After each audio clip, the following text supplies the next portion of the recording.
Namaste and a very good morning to one and all. Let us begin this special occasion with a thought by Socrates, which beautifully captures the spirit of learning. Education is the kindling of a flame, not the filling of a vessel. Today, we gather here to ignite that flame of knowledge with the presence of an industry leader.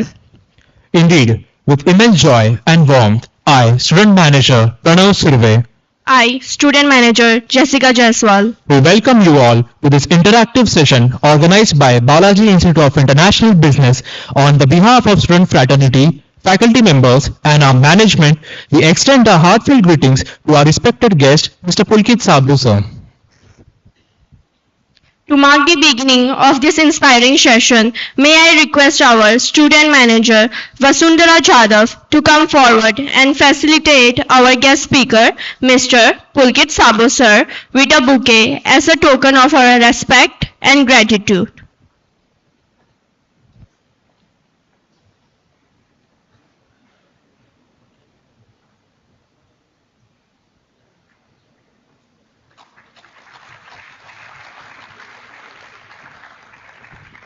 Thank you, Vasundhara, for the warm felicitation, a beautiful tradition that symbolizes a heartfelt welcome.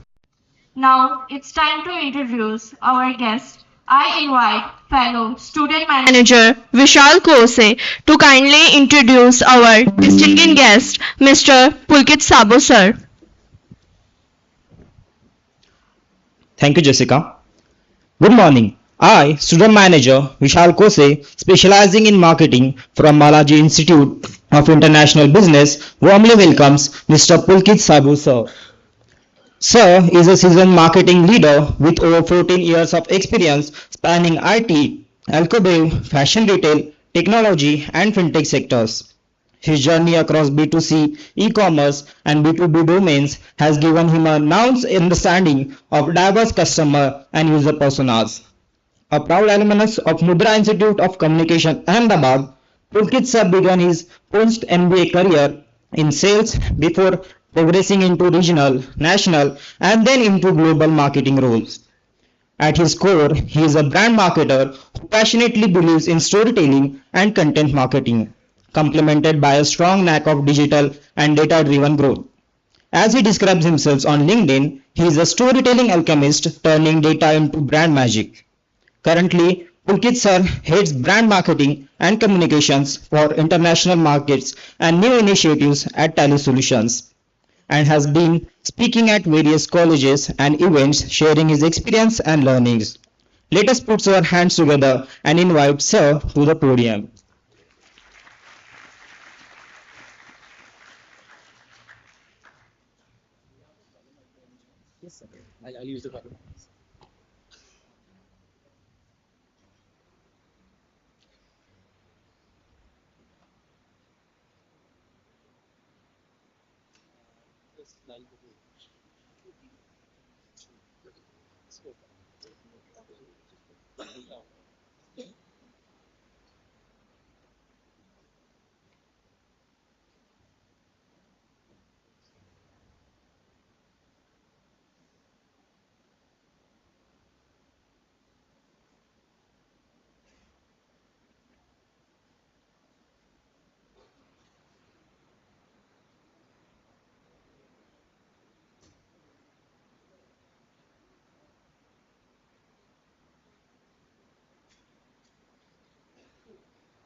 Thanks. Uh, Hi, good morning, everyone. Thank you for all the kind words. I actually want to reach to a certain stage in life where such formal introductions are not required.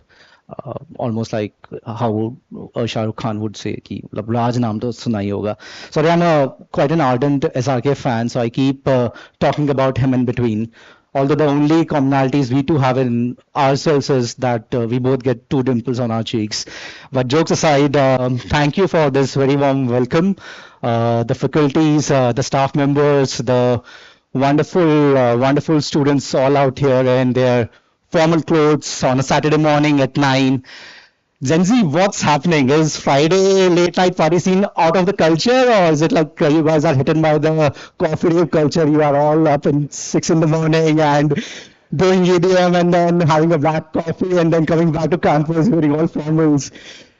Sorry, very formal stuff. I actually wanted to do a wannabe Mark Zuckerberg thing, actually walk into the auditorium with a hoodie on, but then I found it would be quite inappropriate for you guys to really tying your knots, coming in formals, and me doing a very cool super thing.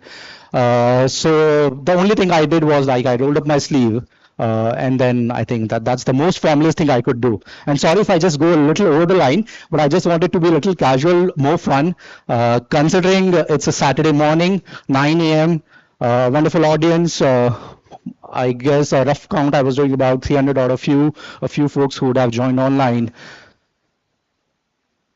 When Dr. Prachi reached out, the first impression I got was that I'm supposed to sound a little intellectual. I'm supposed to share with you my journey, talk to you about marketing. Yes, all that we're going to do. We have about 60 odd minutes together, right? But something I realized that all of you, this generation, probably already know a lot more than what I, as a marketer, knew about 14 years old back in the time. A lot of you glued to your social media, totally wired into internet. Few of you, I'm sure, in the backbench where I used to sit, are already on your TikTok to band ho gaya, to yeah, maybe on your Insta doing reels, scrolling indefinitely, blah blah blah. So what I felt that rather than me being very theoretical, giving you a lot of marketing yarn, which Mr. Kotler has already given to all of us, right? Let me talk to you about perspectives, perspectives into marketing, perspectives about being yourself, and perspectives about life. Um I'm in my late 30s. I'm in my midlife crisis zone. So nowadays, a lot of time I do that thing, what they call as self-reflection. And pretty often I find myself thinking about, as a marketer, what am I doing? Is that really exciting me enough? And that actually helped me to really put down my thoughts on this presentation. Yeah, we are a corporate. I've been in the corporate life for a good 14 years, so I can like make presentations anytime. And I also happen to be an engineer, so yes, I did it like last night. I finished the presentation at 1. I started at 12. So the topic is about mindset reset. One thing that I need to admit is that as you guys walk out of this room, you will probably know nothing new than what you already know. You'll not walk any smarter than what you are already. The only thing I would probably try to do is to give you all a little bit of perspective of how a marketer's life is going to look like. A quick raise of hands, how many of us are here from marketing background, from the marketing specialization? Oh, wonderful. Few IB folks also here, right? Okay, okay. And I believe there are parallel master classes happening where the HR folks and the other of your peers are there, right? Okay. So then I think we can talk a little bit of jargons and marketing terminology, and then that's not gonna really upset you guys, right? Uh, okay, so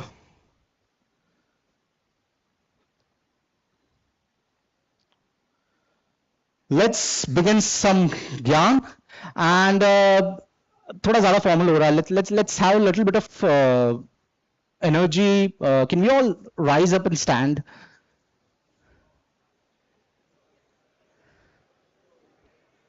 Wow, I like if I could have had the liberty of asking you guys, ki, yaar, nikal jao, it's all done. Sorry, I can't do that. But yeah, okay. So we're gonna do a very quick, simple thing. We're gonna divide this group into two teams. Let's say the Eagles and the Bichu gang. Sorry, again SRK thing, right? So this is the Eagles gang. That's it. And all of this is the Bichu gang, right?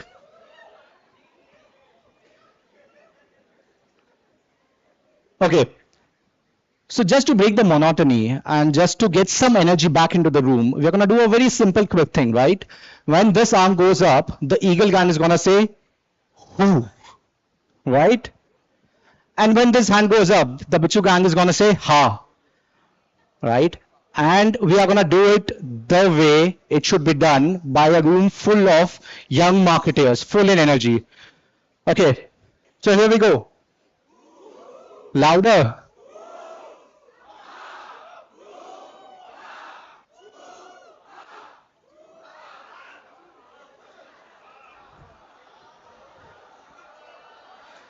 All right, thank you, thank you. Thanks, everyone. Please take your seats.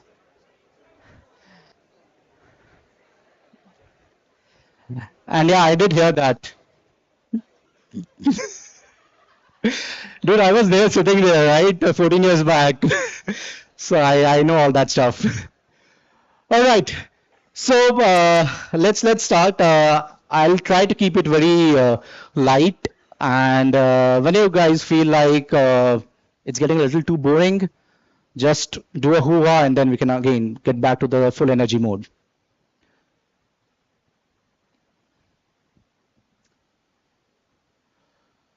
So I'll not tell you about any theoretical gyan, as I said. I'll try to walk you through my mindset, how as a marketer for the last 12 to 14 years, having spent time with very different type of industries, I have evolved in my own way of thinking about marketing. And yes, I do want to address a few fears, some FOMOs in your language that I still have in my mind. It's not that I totally overcome these, but I do try to self-realize and make peace with things. The first one, virality ki bhayanak reality. Sorry, I'm actually making you pan the camera here and there. So if you want me to stand in one position, please let me know. Right. So the first one, every brand marketer wants the content to become viral. Ranging from the recently viral ad of The Whole Truth. Has anyone seen that? Which one?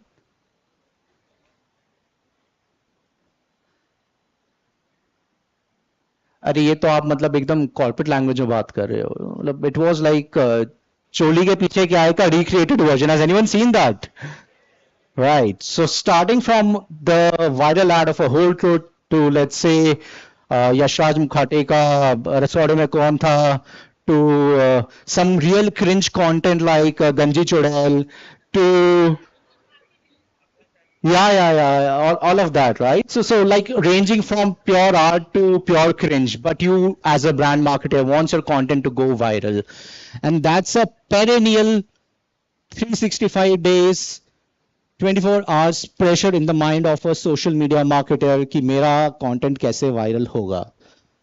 And yes, that happens with me. I pass on the pressure to my team. Fortunately, I'm in a position to really delegate that pressure to my team. I have a team, I have an agency. I was just chatting with ma'am that I think you guys met Himanshu a few days back, right? From Panga, Social Panga.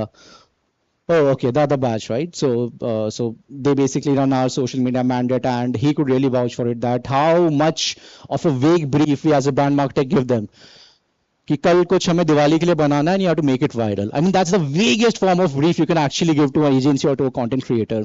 So in that pressure of actually saying that virality is required, you really succumb to do things which you do not enjoy. I'll come to the point of talking about how I probably have overcome that a little bit in my life now. But that's one of the biggest FOMO or the biggest fear I used to have, and I still have a little bit. The second one, इतने पैसे में इतना ही मिलेगा. And as you actually grow up the career ladder, as you become a brand marketer who also owns up the P&L, who has the responsibility to actually drive a certain budget, also certain revenue dollars that you have to get from all the performance marketing things, you will eventually always find yourself in a position that I have very less budgets. इतने पैसे में how can I actually employ Ogilvy to make another super famous ad like what Happy Dent is doing, or like let's say what Cadbury is doing? How can I actually work with Prasun Joshi? How can I work with Piyush Pandey? How can I actually work with the brightest minds in the industry? So I have got only this much of money. I can do only this much. And that's a state of mind that a lot of marketers actually get in. And yes, it happens with me as well. Third one, मैं उड़ना चाहता हूँ, मैं दौड़ना चाहता हूँ, मैं गिरना चाहता हूँ, नैना बस मैं रुकना नहीं चाहता हूँ. I want to do PR, I want to do SEO, performance, brand, content, social, influencer, ASO, GSO, all the marketing terminologies that you would have heard. As a marketer, you want to do everything. You don't want to really lose out on any of the opportunity that helps you build your own marketing career, that also helps you to actually become a solid marketer out there in the world. And at a certain stage of your career, that's going to happen to you as well. That you would want to do anything and everything that exists in the world of marketing. It's not a bad state to be in. You actually have to go all guns blazing. You must have read about 360-degree marketing, integrated marketing campaign. All are great things in black and white in the books. But when you actually have a budget cut of 70% to 80% from what you were expecting, how do you do a 360-degree marketing campaign? And that's the time when you as a person have to be really jugadu. You have to actually think of ways, avenues, channels that could compensate for the lack of budgets. Because trust me, as how it happens in life, right? पैसा हमेशा कम रहता है. That happens in your marketing corporate career as well. So eventually you'll have to start getting out of that FOMO. So having said that, these typically were, are, and in some capacity will be my FOMOs, my fears as well. If we can just maybe have a quick raise of hands, and if someone who has already done some bit of work in the industry so far, if you can just talk about like what would be your fears about marketing. Anyone? I know I'm putting you guys in the spot, but abhi aisa bola hai ki it has to be engaging conversation, so I need to have a scapegoat, right? Someone has to speak up. अरे कोई एंतु cutlet नहीं है क्या यहाँ पे? Oh yeah, please ma'am.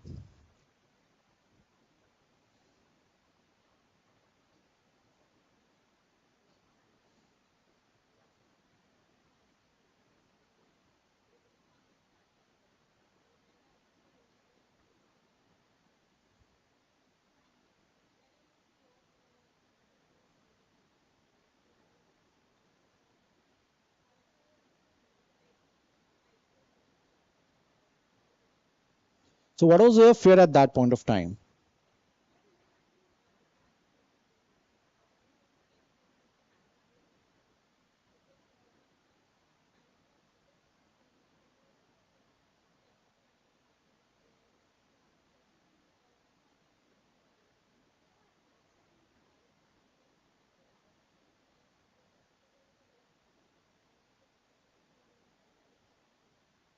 Right. All right, thank you.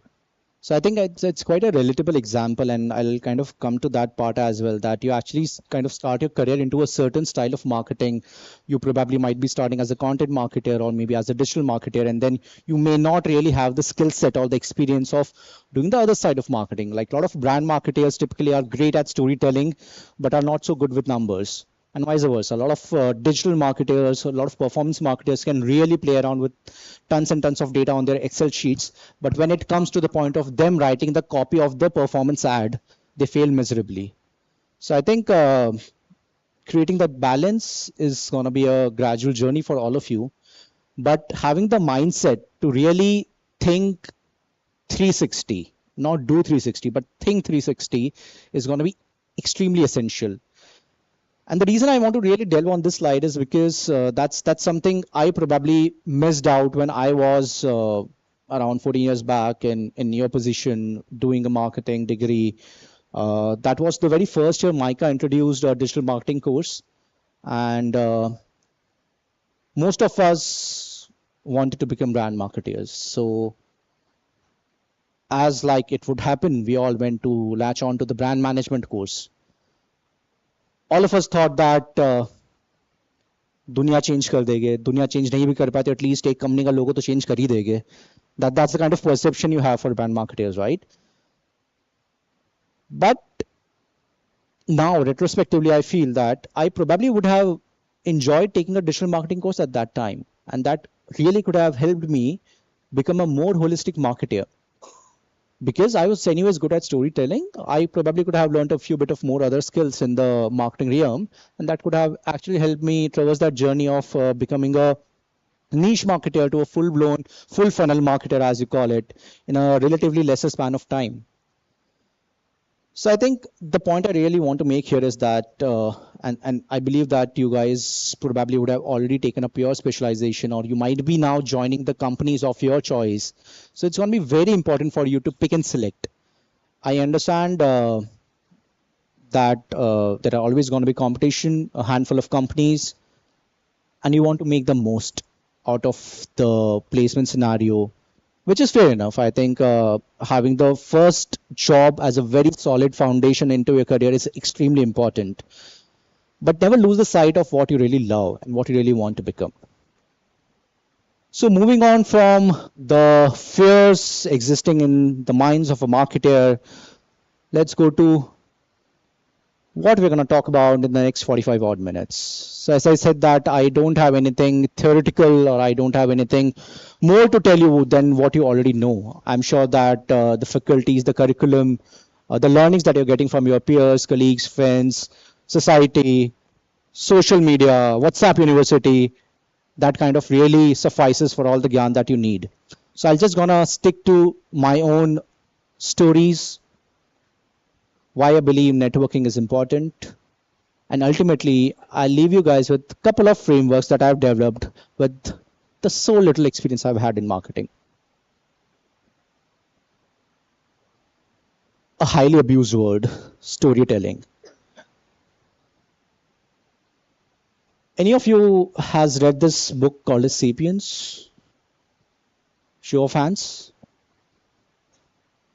Oh, I thought only I was like really lagging in the race. I always, I had this FOMO that half the world has already read Sapiens. But I actually started reading the book now. And then a very wonderful line I quote from the book written by Yuval Noah Harari, that storytelling is our specialty. It's the basis of everything we do as a species. So TLDR, the book basically talks about the evolution of Homo sapiens as a species. How humans, Homo sapiens, are wired to be storyteller. The fact that differentiates us from the other animals, the other mammals, the other species is that we are good at this one thing that a lot of us enjoy doing. Gossip. Yeah, I mean, it's written in the book. Ma'am can vouch for it, right? So the book talks about that humans have this innate capability of doing gossips, of creating stories, of creating myths. Imagine religion, imagine laws, policy, all of these, which are non-tangible things, non-physical things, but are the greatest binders of humanity. And these are all stories that are getting passed on from generation to generation. And as a brand marketer, you need to have that skill set either with you already, or maybe slowly start working towards that skill set. The last line, creative recalibration is a must if brands are to survive this world. Cynical, inattentive audience. So what I mean to say is that the attention spans are decreasing. Yesterday I was watching a podcast and then it was talking about something called as vertical soaps. Anyone heard about it? Soaps, we all know soaps, right? So there is a new concept, there's a new phenomenon happening in the US and also I think in China and a few other countries called as vertical soaps. These are your 9:16 vertically shot, small 60 to 90 second pieces of episodes. It's basically a full-fledged film of 1.5 hour to 2 hours, which is broken down into these bite-sized 2-minute long episodes. And each episode kind of really ends with a cliffhanger. And the typical habit of we actually keeping watching something again and again, which is very, very, very bite-sized, easy to consume, is really latching onto the trend. So the point being that in this world of depleting attention span, you have to be creative, you have to have stories, or else your brand is going to die. Numbers are good, numbers are great. You might have heard about this gentleman, McNamara. If you haven't heard, no need to have FOMO. I also kind of read about him only because I had to talk to you guys. Again, I need to sound intelligent than you guys, so I just read about him. So this gentleman was actually an army veteran, right? So he used to do a lot of number crunching when he was at wars. So he actually had a lot of patterns, कितने लोगों को मार दिया, इससे सामने वाली army पे इतना impact होगा, etc., etc., etc. But when he actually took that skill set of his about number crunching, putting numbers into everything, to another war, they lost that war badly. And I think this was the war that America was raging against, I think, Hitler. And the reason was that one very important element that it missed was the human element of it, that how absurdly human decisions could be, right? You just cannot be very myopic in your vision. You just cannot think about numbers. There's always going to be this qualitative element, a human element of how things could go any direction. And that's what we call as the fallacy of being too myopic with numbers. And hence, the numbers have to be substantiated with a storytelling.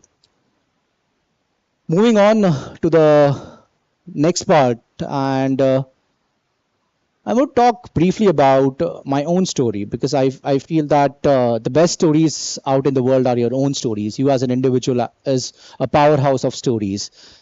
And trust me, and this I can say, this I can really vouch for, because I've been working in quite a few companies now. I've actually given dozens of interviews. I've sat with a lot of investors, marketing leaders, philosophy-based thinkers. And something that has really struck a chord with me is that your own story is the best story that you can take out in the market. So I started my post-MBA career into sales. A very interesting category. Anyone of you have heard about this brand called as Foster's? Miller High Life, Hayward's 5000, Royal Challenge, right? We all have, right? We are not in Gujarat. By the way, I was in Gujarat. It's not a dry state. So I started my career with this company called Saab Miller, now acquired by AB InBev, the parent company of Corona, Budweiser. And as you would be thinking that all my friends were quite jealous of that job. Like, yeah, dude, you're going to enjoy, you're going to have late night parties, you'll go to the best of the best gigs. And I too thought it's going to be like that. But then, as a management trainee, they put me into sales. Hardcore sales. Not like channel sales, like hardcore sales. I was literally sitting on the bike and going from an outlet to another outlet to another outlet. I was given the mandate of handling Bombay as a market for all the on-premise. I'm in Pune, so I think Bar Ani restaurant you guys would relate to, right? Okay. So bars and restaurants, the places where you actually can sit and drink, right? So I was supposed to handle all the on-premise outlets. If anyone of you is from Bombay or is familiar with Bombay, Gokul Bar, Janta Bar, all of that, right? The lesson for me or the story for me here was three things. First being the story of humility. I passed out from MBA college, so luckily I was given the role of area sales manager and a team of 14 odd people to work with. And this team, the average age of this team was 10 years more than me. And they had so much of experience selling into the market that despite the fact that I knew fancy strategies, great frameworks, lot of fancy stuff I can talk about, but when I actually used to go with them in the market, I used to realize that you have to be extremely humble when you're out in the market. There was this one executive of my team who had a very knacky way of selling. He used to go to all these Shetty Annas. So Shetties are actually driving the entire bar and restaurant industry. Anyone from Mangalore side would probably know this, right? So he had this very knacky way of actually going up to the Anna and then actually talking to him for like good 5-10 minutes, good small talk. और फिर उसको गाली देता था यार.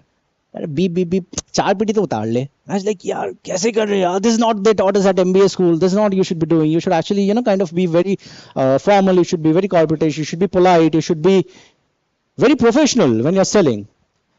And then this guy used to hit his targets every month. And then I realized that selling is an art. It's not always about cussing, by the way, right? If you're doing it that in B2B, you're gonna lose multi-crore deals. But the point being that relationship building is a skill set, and that can only happen if you are looking at your stakeholder, your consumer, your customer from the lens that we are equals, right? So this was the very first lesson in my story of being extremely humble. The second story of patience. So we used to actually do about 12-15 odd site visits on a daily basis. Like you have to actually go from shop to shop, talking from one person to another person. And then despite all the toil, all the hard work, there were times when you probably are not hitting your targets. And that actually means that you're not gonna get your variable pay, right? So it basically burns a hole into your pocket. That matters. Money matters. So the point of being patient in life is something that as a salesperson, you'll gradually learn and develop. And the biggest lesson for me about crushing your ego. Like think that you're actually walking to a customer deal and that guy kind of tells you, मेरे पास time नहीं है, आज मत आना, कल आना, आप कल जाते हो बोलता है परसों आना, आप परसों जाते हो बोलता है मुझे तुम्हारा ऑर्डर नहीं चाहिए, तुम्हारा माल नहीं बिकता है. It really crushed my ego to zero. And till date, I feel the 2 years I've spent in sales, in hardcore sales, is the biggest learning of my life. And that's something I've spoken in every interview of mine. That's something that has resonated with every marketing leader, because all of them understand for you to become a great marketer, you have to be a wonderful salesperson. The core job of marketing is not brand building. It's not digital. It's not lead generation. The core job of every function in the company, be it marketing, finance, legal, everything, is to ultimately hit the bottom line, right? You are out there unless and until you are an NGO to really make money for your company, for your brand, for your service. So I really urge you guys that despite the fact that you're all in a AC auditorium from great families, wearing tuxedos, suits, speaking very swanky English, but if you get a chance to do sales in your life, go for it. Don't shy away from the opportunity. It's going to be a life-changing lesson and you're going to have stories for your full lifetime. Moving on to my second job, I went on to join Aditya Birla Group for the brand called Pantaloons. Pantaloons historically has been a offline first brand, 200 plus odd stores with extremely less presence on the online space. Luckily enough, I was given the opportunity to be a part of the e-commerce team, and this was not the time of D2C, so not a lot of brands were actually having their own channel of directly selling to the consumer. What we were trying to do is to set up our own presence on marketplaces like Amazon, Jabong, Trendon, Flipkart, etc., etc. And for me, the learning at that time was that you have to be at the right place at the right time in the right technology. That was the time when e-commerce was buzzing, and I had the opportunity of being in the train of learning about e-commerce marketing, etc., etc. The point I really want to make here is that it's a similar tectonical shift that's happening in the landscape right now, right? We kind of hear about AI every day. And I think we're all lucky enough to be in that phase where everyone is talking about AI, but no one knows about AI. A great time to be an AI marketer when no one really knows anything about it. Make good amount of money, learn a few things, talk fancy terms, create your LLM models, and then actually go out in the market and get good salaries. Jokes aside, the point is that try to stay with the technology, try to work in a field which is actually upcoming. The third story for me was when I joined this company called as Ola Cabs. A good 5.5 years of journey, and you probably would have heard about the aggressive culture of startup industry, how Ola kind of works, functions. And I keep joking about this to myself and a lot of other friends that जिसने अगर बॉम्बे में काम कर लिया और जिसने अगर ओला में काम कर लिया तो आई थिंक उसने सब कुछ कर लिया है. So I luckily have done both of that, right? The learning or the story for me at Ola was about continuously pushing your limits, thriving and surviving in pressure, continuously trying different roles. So I actually started as a B2B salesperson in Ola, and then I went on to join the alliances team, and then I went on to join the regional marketing team, and then went out to join the national marketing team. Then the role expanded to a global marketing, and then the time I left the company, I was actually handling India, Australia, New Zealand, and UK side of driver side of marketing for Ola Cabs. And being in a startup, that gives you the opportunity and flexibility to actually try out different roles. So don't shy away from trying out things which probably are not up to your core strength. Go for it whenever you get an opportunity. From there, I went on to join a small startup called as Flowbiz, a Series B funded company working on SaaS for SME, MSME space. I was hired as a director for marketing, for brand marketing, but as the destiny held for me, I was also given the role of growth marketing. And as I told you that I graduated as a brand marketer, so I had like limited knowledge, theoretical knowledge about how performance marketing works, how SEO works, how your growth marketing hack works, how your product marketing works, how CRMs are to be used, how tools like Amplitude, Mixpanel, GA, etc., are to be used.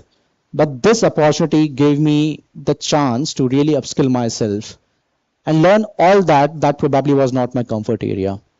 For me, the biggest story or the biggest learning here was that I was given the mandate to really create a team of performance marketers, SEO marketers. And for me, who is not coming from that background, I realized that I don't need to really excel at all of this.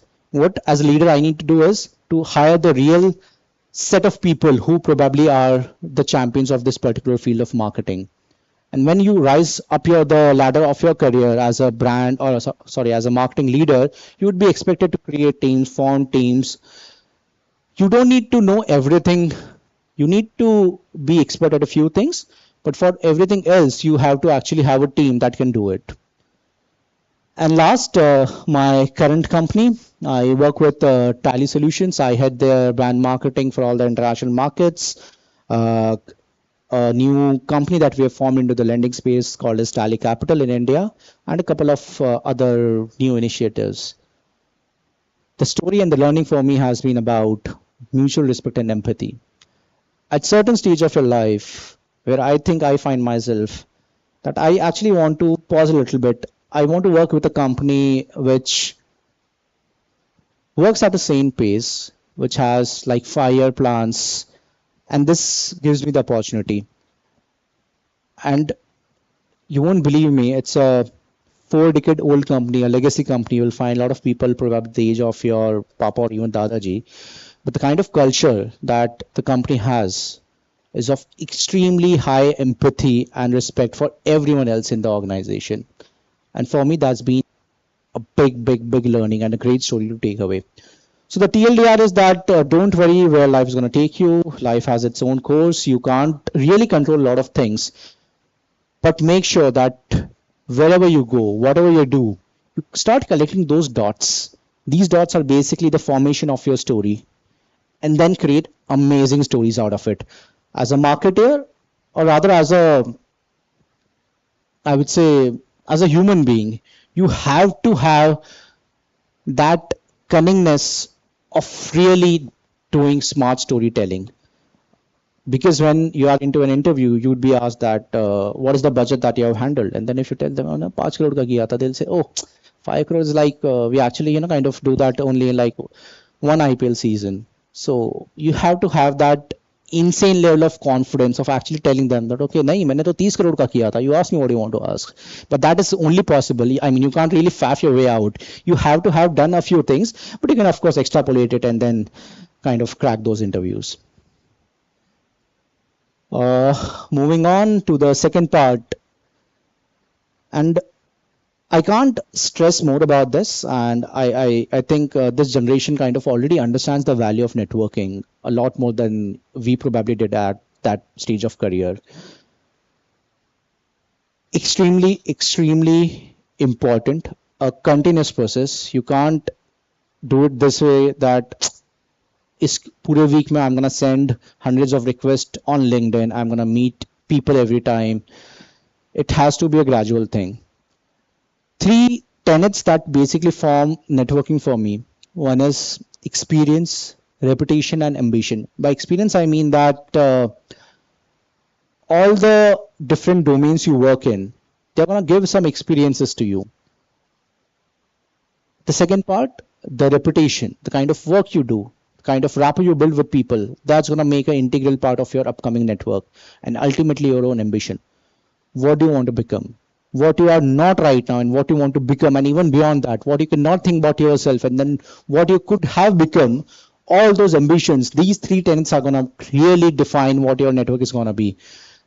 And this definition of networking is quite contextual, it's quite individual, quite personal. So like for me, the definition of networking when I was in school was that I need to have a bunch of cool friends who are gonna make me look cool. The definition evolved when I actually went to engineering college.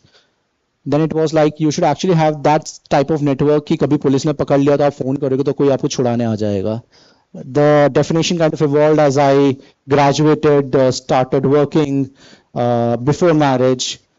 The definition was that you need to have that many friends that whatever city you actually go to, you don't need to really book a hotel. You can just call up someone, that guy would come and pick you up, and then you're going to have someone to have a drink with you and then chill out in the city with you.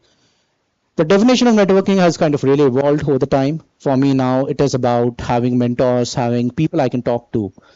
So the definition of networking is going to be very individual, very contextual. But do make sure that you don't lose out, you don't miss out on this aspect. A lot of us are probably not so extroverts. A lot of us kind of feel a little shy in really reaching out to people. But trust me, you are yourself, and everyone has got their own individual identity, and there is no one better than you. So go out, meet people, reach out to people whenever you get a chance. Go to all these industry conferences, talk shows, etc., etc. Try to be in top of mind recall of people you admire, you learn, right? That said, moving on, I think there's a little loss of energy. Should we do the eagle bichu thing once again? अरे कर लो यार. All right, just kidding. So moving on, the last thing that I want to talk about is and that's something that has really helped me out, is about creating certain frameworks.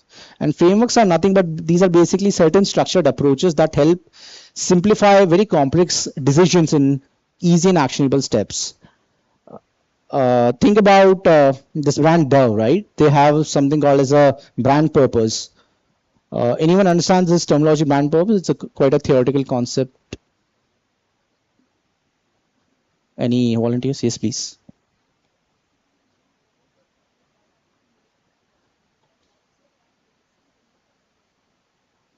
Yeah, quite there. So just the way like Dow, it talks about real beauty, right? So the campaigns they have been doing for a very long time are actually about the real beauty. It started from making your skin soft to the point that it now sticks to the same brand purpose, same brand narrative of real beauty. Uh, Brand like Surf Excel, Daag Achhe campaign, brands like Cadbury, campaigns around happiness, right? So these are like certain brand purposes the brands have defined, and they kind of stick to it for a very long time to really drive the narrative of the brand. Nike follows this AIDA model. You might have studied about this. Attention, interest, desire, action, right? Again, a theoretical concept, but works beautifully actually in the real industry. When you actually start capturing attention by showing them an advertisement, then creating interest by showing them certain proof points, then creating a desire by maybe kind of associating with celebrity, with an influencer, and then ultimately driving action, making the person purchase by giving out a coupon code, offer, or add to cart thing or anything else. Apple uses this JTBD model. Anyone knows the acronym? JTBD? No one? Okay. It's called as job to be done. Again, a theoretical concept, but actually a lot of brands do follow that. So the point being that you need to have certain frameworks for yourself. And again, the frameworks are going to be very personal. It need not be a textbook framework all the time. I'm going to introduce you to two frameworks which I created, and I feel these really help me when I am thinking about a new campaign. The first one I called it as Mahi framework. Sorry, it's not related to MS Dhoni.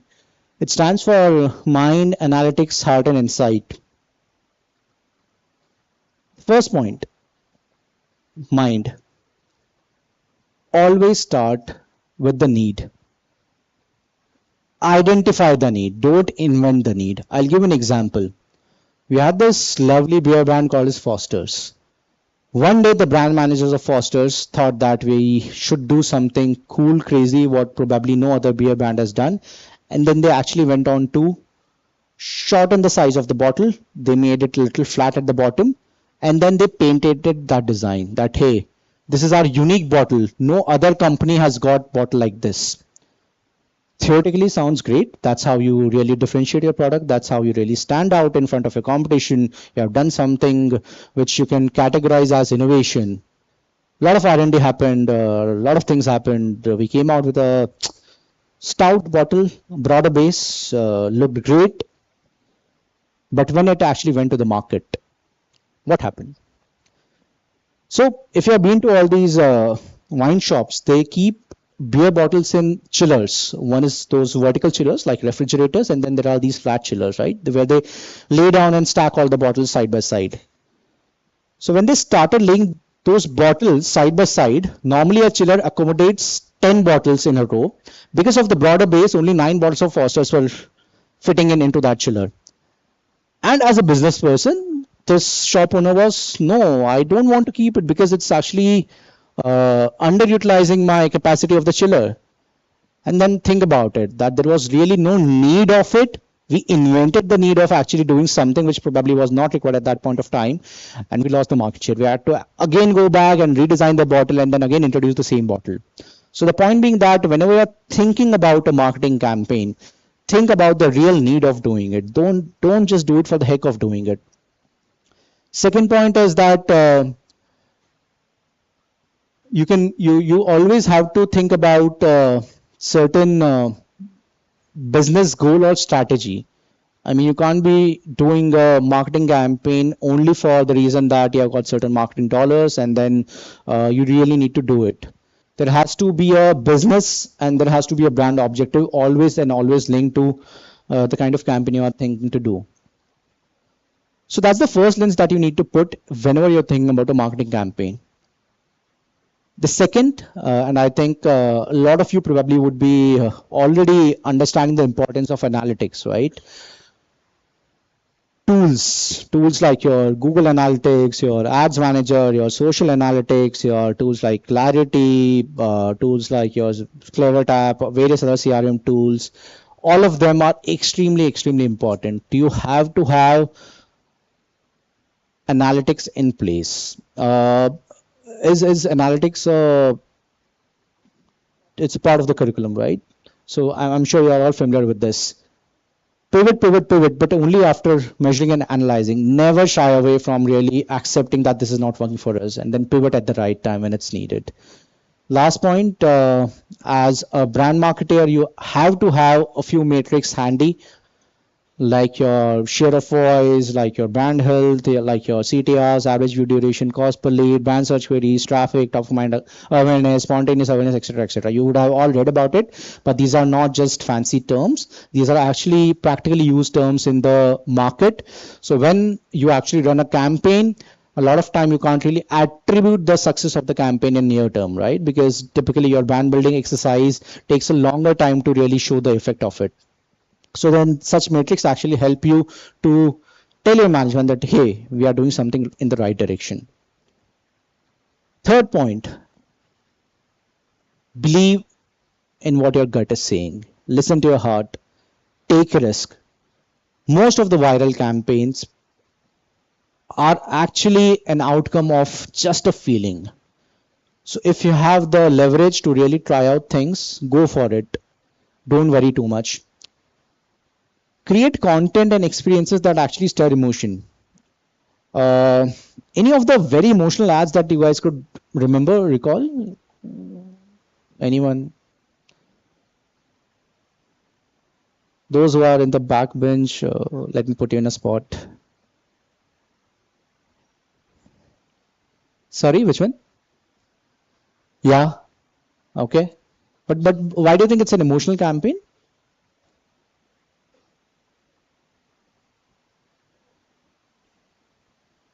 Okay. Okay. Fair enough. Right. So the point being that whatever content you're creating has to really strike a chord. Third being that always stick to the brand mission and purpose to resonate with your target audience. Extremely important for you to make sure that all your content buckets are aligned to really create a same narrative. And it does happen very often that you tend to lose focus. The last peg of the framework is about insight. The most powerful, the most underrated, and the most tough thing to find. Anyone could just tell me the difference between what's an insight and what's an observation? Try kar lo yaar, there's nothing right and wrong. Yeah.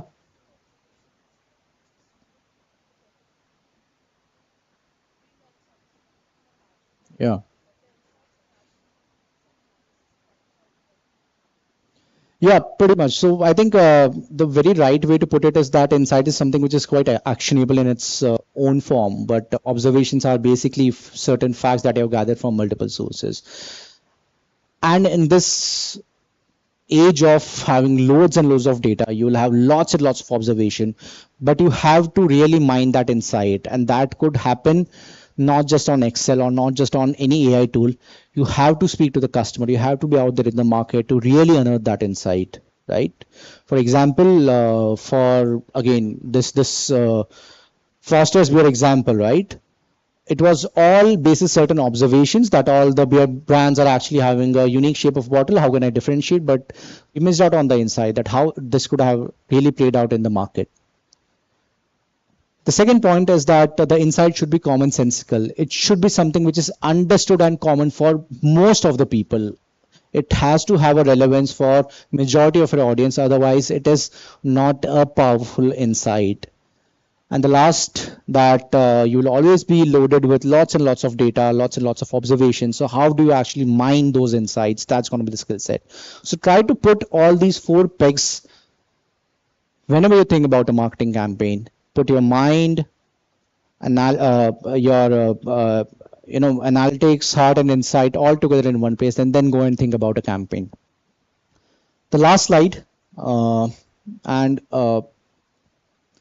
this is something I've started recently speaking about, and whenever I find people, and trust me, I follow nothing of this, but I know this is the right thing to do. There's always going to be this dilemma in your mind about hustling and what is hustle. You will try to do too many things in life, but ultimately there will be only a few things that really gives you the joy and happiness. Most of you probably would have lived only 1/3 of your life. So understand that there is a long way ahead. Don't burn out yourself. don't stress, don't freak about things, don't have that FOMO, वो ये कर रहा है, वो ये कर रहा है, and I say that because I'm on the stage, but I also kind of fall into the trap of this thing, right? I open up my LinkedIn every day. I get to see that okay, my friend has actually become the director of this company, that and that. You are always in that constant hustle mode, all of us, right? And especially I think as a student, you guys are probably doing a lot of assignments, a lot of fun, parties, sports, curriculum, a lot of things to do. The fact that you are not a superhero, right, or not superheroine, I have to be correct on this. So there is a limited amount of time, energy, and resources that you can put in. So pick your battles wisely. The last thing, if it makes you smile, then it's worth doing. If I could actually just ask any of you, have you identified that thing that really makes you feel happy when you do it? It could be art, it could be sport, it could be meeting out a friend, chilling out, anything. Has anyone really kind of sat down on a nice breezy morning under a tree and thought about it, done some bit of self-reflection?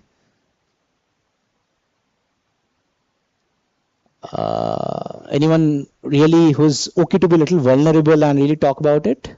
Sir, if I may actually ask you, have you identified few things that really make you smile or really make you happy?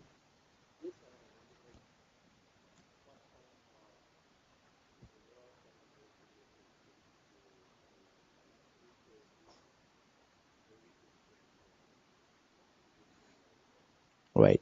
So that's what we're talking about, right? You have to start doing things that actually do give you joy a few times in your life. For example, I started realizing, again, I'm not sure if that's the thing, but I started realizing that whenever I talk, I feel happy. Whenever I meet new people, I feel happy. Whenever I listen to someone talking very smartly, I feel happy. So again, like I was actually listening to Shah Rukh Khan's Yale and Edinburgh speech last night, and I was kind of really smiling the way he was talking at.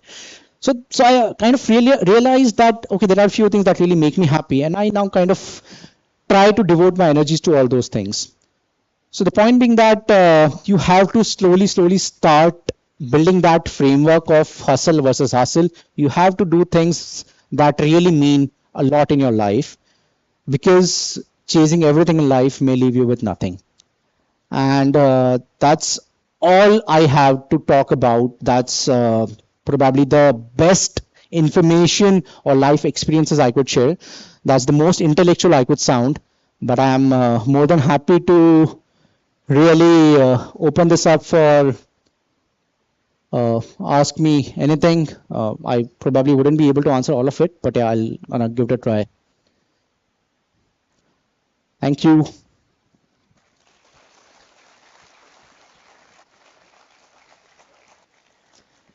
If we have some time and if you want to take some questions, we can do that for them. Sure, sure. Yeah.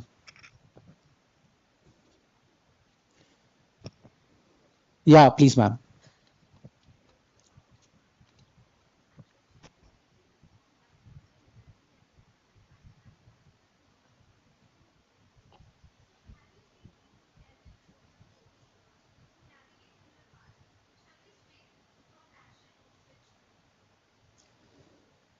So I think switching role is a contextual thing in life that probably could happen because the industry demands or because the situation of your life demands, right? So for example, a lot of people maybe want to move out from a content creation role, which may not be the most high paying role at the starting stages of career, but it's honestly very rewarding in the later stages of your career. And they might actually want to get into the mainstream of, let's say, brand building or performance. So while a part of this is quite individual and personal in nature, but now in the hindsight, retrospectively, I feel that following your passion in the long run really helps a lot. So if you think sales is your thing, go for it. If you think brand building is your thing, go for it. Don't worry about things. Life will take you wherever it has to take you. I know it's quite a Sadhguru type of answer. I kind of entered that Zen mode of really talking things which are very meta in level, 30,000 feet high. But honestly, I mean, there are always these flux and these gray areas of your own thought process that you have to get into. Yeah. Dude, how come you're sitting in the last row? You're quite active. You should be sitting in the front row. Yeah.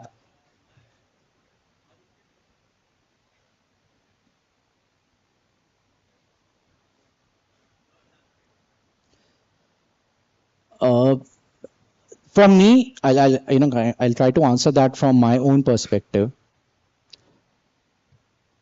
I, until standard third or standard fourth, was an extremely reticent person. I was too shy to really talk to people.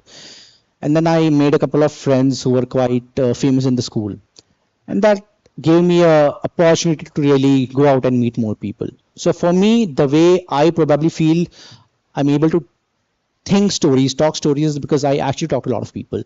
So meeting, talking to a lot of people, going into detailed discussions, not about just traffic, weather, COVID, कल क्या खाना है, आज क्या खाया, कहाँ pizza अच्छा मिलता है, but really going a little deep into any topic helps you create that ability of making stories.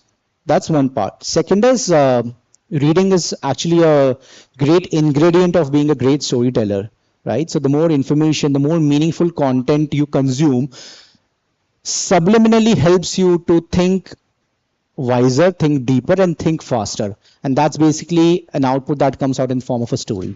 So meeting more people, having more life experiences, having more dots in your life to connect to will actually give you, or rather empower you to create more stories.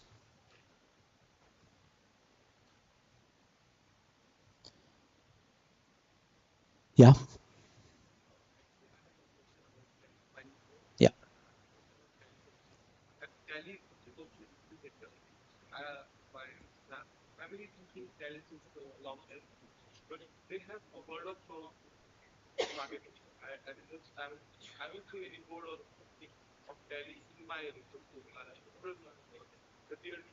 Yeah.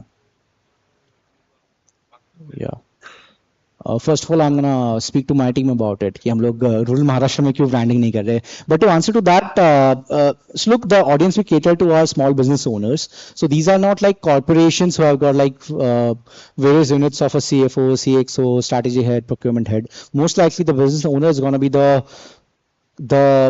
customer, not the consumer, because the software is still being used by a lot of accountants. So there's a difference in customer and consumer, right?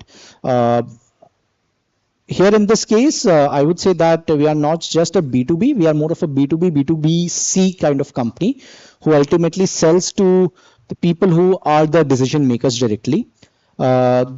And you're right, a lot of leads that come to us is from the word of mouth, the kind of legacy we have created in the market. But apart from that, we have been doing some brand building, pure brand building initiatives. Like if you guys go to my LinkedIn feed, you will find a lot of things about MSME honors, right? So we have been doing this properly for the last 5 years, where we invite the small business owners across the world to register, fill out a form, and be a part of this recognition platform. So we have created that property purely from a brand building point of view, and that's actually a very good lesson also, that not all your brand campaigns have to really talk about your product and functionalities. A lot of time there have to be things that you have to do for the purpose of the industry you are catering to. So we keep doing such initiatives. We also have quite a lot of you young folks in our marketing team now who can actually amp up our social media channels. We recently got the what do you call the golden plate on our YouTube. We have crossed 1 million subscribers on our Instagram. We have been doing content with TVF, Teen Patti, a lot of other more younger content formats. So that's how the brand is also evolving with times. Yep.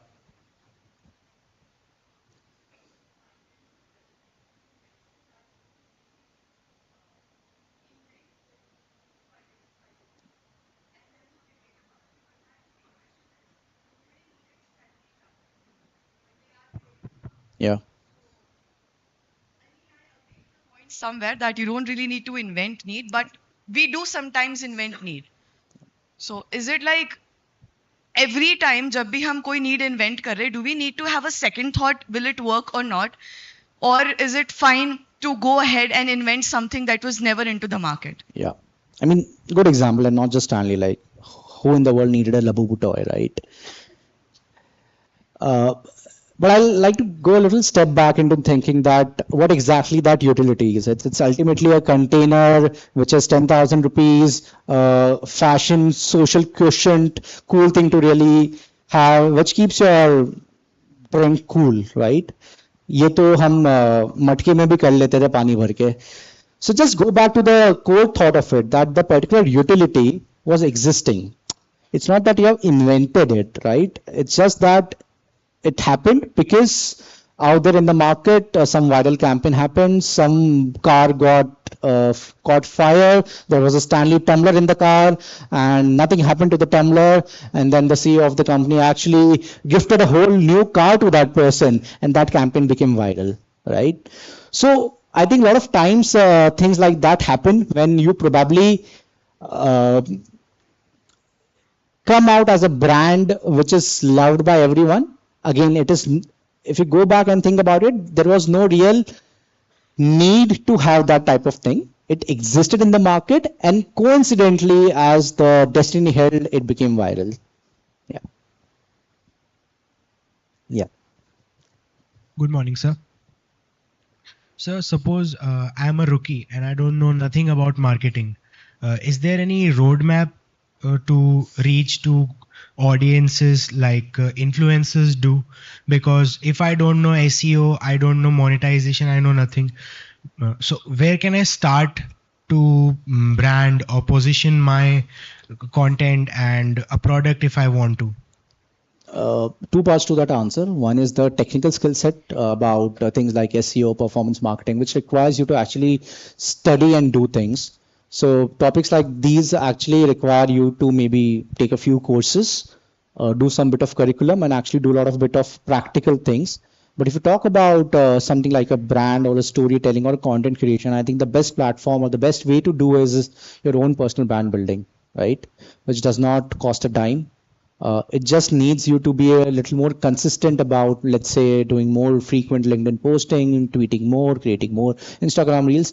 All of this is form of a content, a personal brand that you're building. Trust me, it's not just that professional platform like LinkedIn which can really help you build a brand of yourself, right? There are a lot of great content creators who have used Instagram to build a brand. There are a lot of people. Have you heard about this guy Kumar Vishwas? Right? Okay.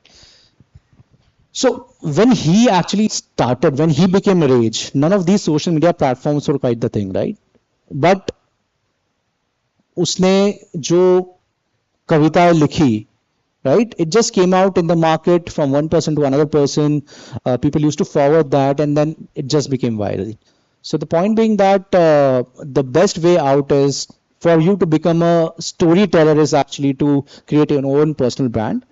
And all these platforms are great channels to start with. But if you want to become a little bit of more technical digital marketer, that requires you to have certain bit of skill set to be developed, which can start from some courses, some free learning material, and ultimately having your own, let's say, Facebook page, putting some money on it, running ads, and learning from there.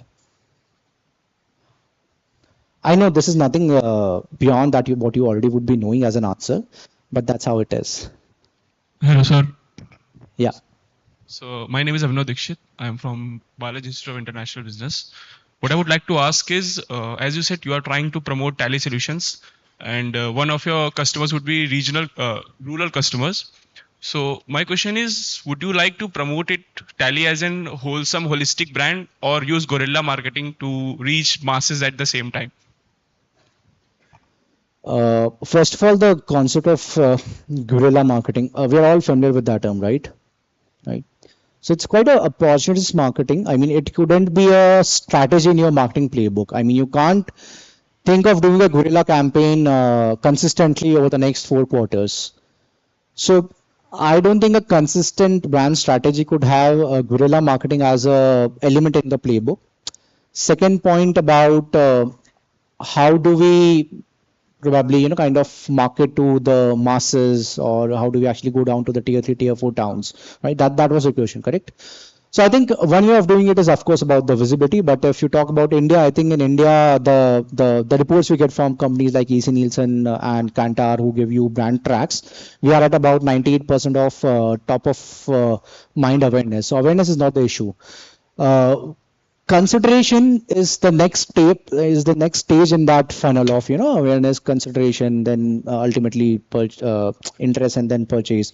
So I think that's where we have to work, and for us to be considered as the software of choice in the markets, probably things like social proof, like testimonials, having a lot of customers talk about their stories in the market, doing case studies, doing some bit of BTL activations, because they are good, effective, cost-effective mediums in tier 3, tier 4 towns.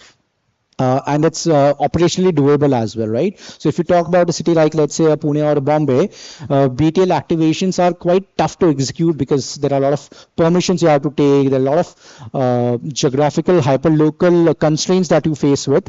But when you go to smaller towns, you have the flexibility of actually doing things in a very hyper-local way. So I think going a little hyper-local, doing lots of BTL, because the digital consumption of advertisement in those markets might not be up to that level of how it is in, let's say, a metro or a tier 1 town. Those could be the ways to probably market the brand better in smaller towns. Yep.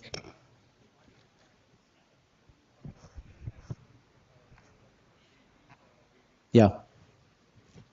Yeah. So it stands for a job to be done, where Apple basically, they kind of define that what exactly a job means, right? So for example, for a particular iPhone 17 launch, the job is to create insane level of buzz before the launch day itself, right? I think that this time they had a different theme to it about how it's gonna be.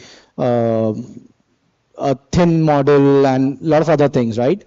So the job here is to actually create, for example, for this particular launch, the job for Apple was to actually create insane level of pre-buzz excitement for the new upcoming launch. So similarly, every campaign, every instance would have its own job to be done. So they basically kind of write down that job for that particular campaign. Yeah. Thank you so much, sir, for sharing your experiences, perspective, and wisdom with us. Yes, you have.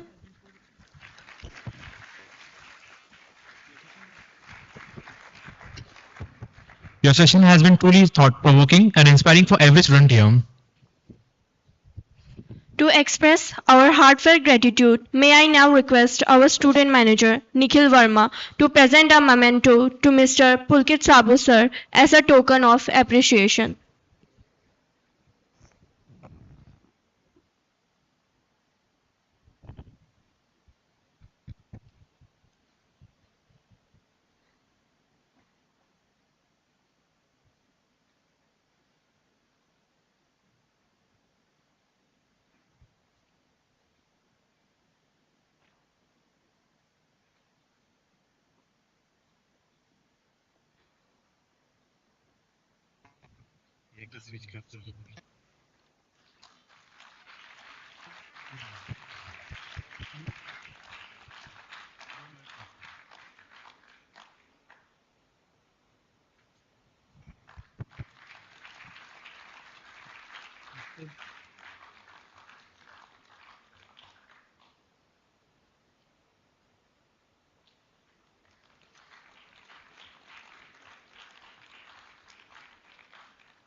And now, as every beautiful journey comes to a meaningful close, we would like to invite student manager Rishti Goyal to deliver the vote of thanks.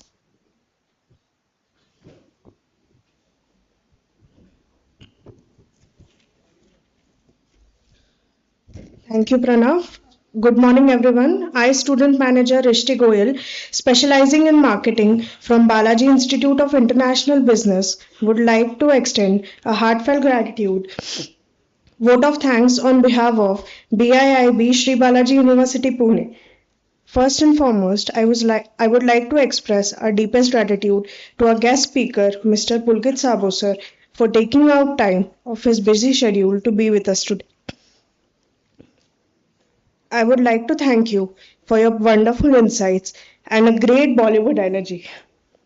Also, for reminding us the importance of thriving and surviving, networking, especially in the face of challenges like budget cuts and pressure. Also, sir, I would like to thank you to give us a reality check that every marketer needs. Thank you for reintroducing us to the world of storytelling. You've shown us that how crucial it is in today's marketing landscape, and your words, your story is the best story, will always resonate with all of us. With this, we conclude today's session. Thank you once again, sir, for inspiring us, and thank you all for being such a wonderful audience. Have a great day ahead. Let's carry forward the insight gained today into our future endeavors. Thank you, everyone. Have a wonderful day ahead.